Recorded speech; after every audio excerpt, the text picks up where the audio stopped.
هذا وأكل مال هذا وسفك دم هذا وضرب هذا، فيعطى هذا من حسناته وهذا من حسناته، فإن فنيت حسناته قبل أن يقضى ما عليه أخذ من خطاياهم فطرح في النار.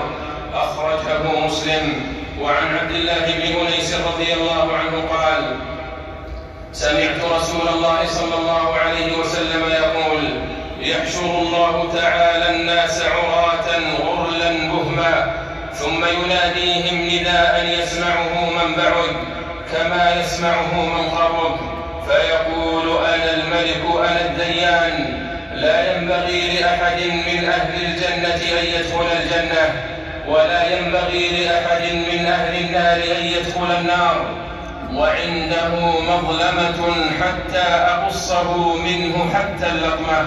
ثم تلا رسول الله صلى الله عليه وسلم: اليوم تجزى كل نفس بما كسبت لا ظلم اليوم. أخرجه الحاكم.